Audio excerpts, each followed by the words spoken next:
take money out.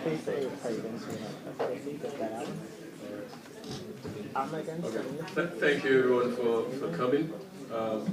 We know the reason why we're here today, but a special thanks to Dita Gill, who has relentlessly pursued the idea of having a Brexit debate at London Metropolitan University.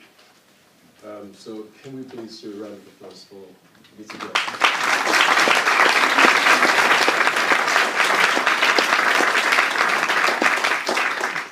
Thank you, Femi, but I have to say, you did so much of the hard work, so thank you. Well, they say, a wise man once said, a house divided against itself cannot stand. Britain in Europe is an issue that has permanently divided our political parties, our parliament, and our country. It was not always like this within our country. Hundreds of years ago, we knew where we stood. We were always in Europe, but also not part of Europe. We knew that we were a country that had never been invaded since 1066. We're a people with a country whose geographical boundaries have stayed the same for centuries upon centuries. A place with institutions built over 1,000 years. However, faced with the loss of the biggest land empire in modern history, the clear emergence of the US as global dominant power, as evidenced by our role in the Suez crisis, we had little or no choice but to decide where to cast our future. Europe looked appealing as a destination just after the Second World War. Our war hero, Sir Winston Churchill, talked about the idea of a United States of Europe.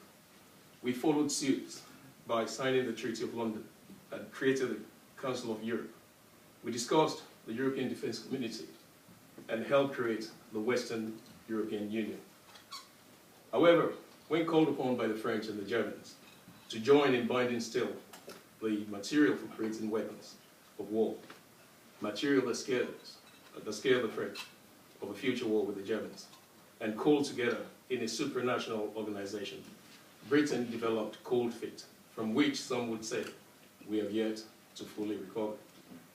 The ECSC, European Coal and Steel Community, went on to form the foundations of the modern European Union institutional setup.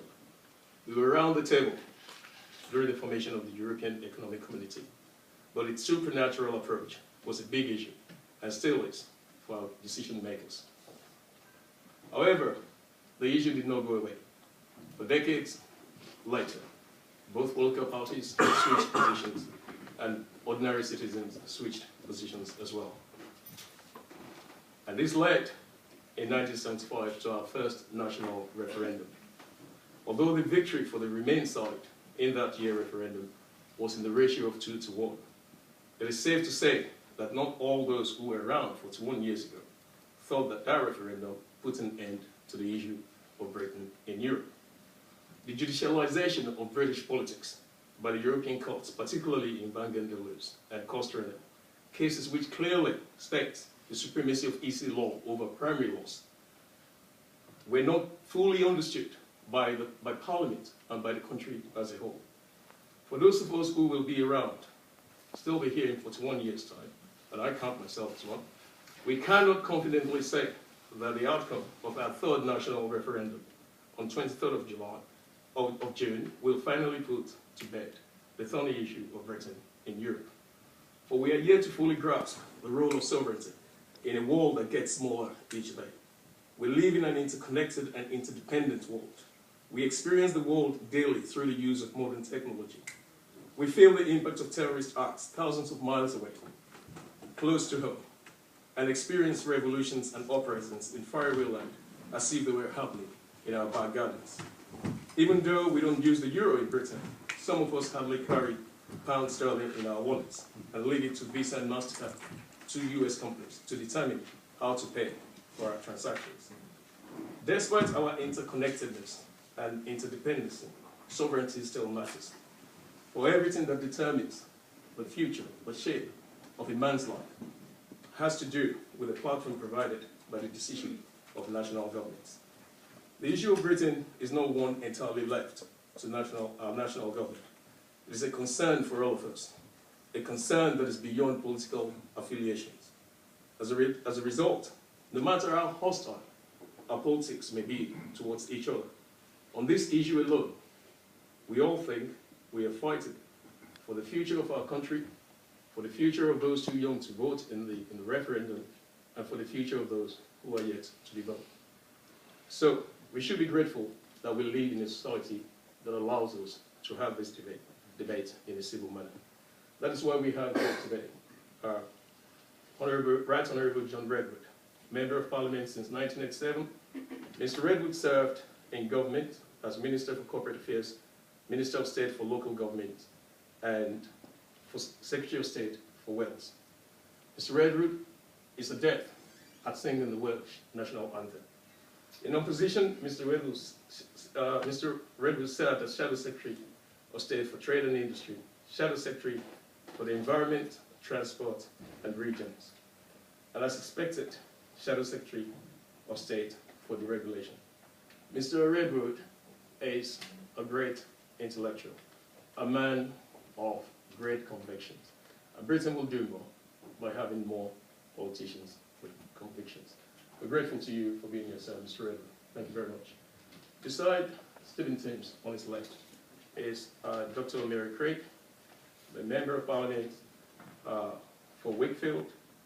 But Creagh has served her country as Shadow Secretary of State for Environment, Food and Rural Affairs, Shadow Secretary of State for Transport, Shadow Secretary of State for International Development. In some quarters, it was regarded as a shame that Dr. Creagh pulled out of the leadership contention of the Labour Party after putting her name forward.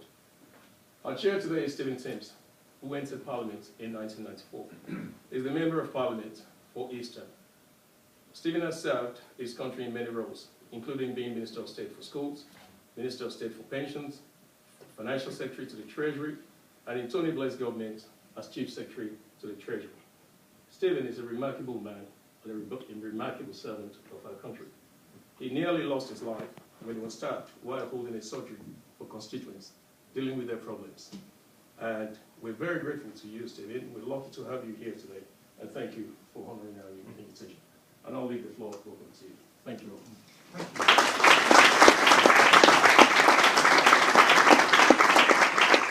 Thank you very much, Femi, for those very kind introductions. Thanks, everybody, for being here. Thank you for inviting the three of us to take part.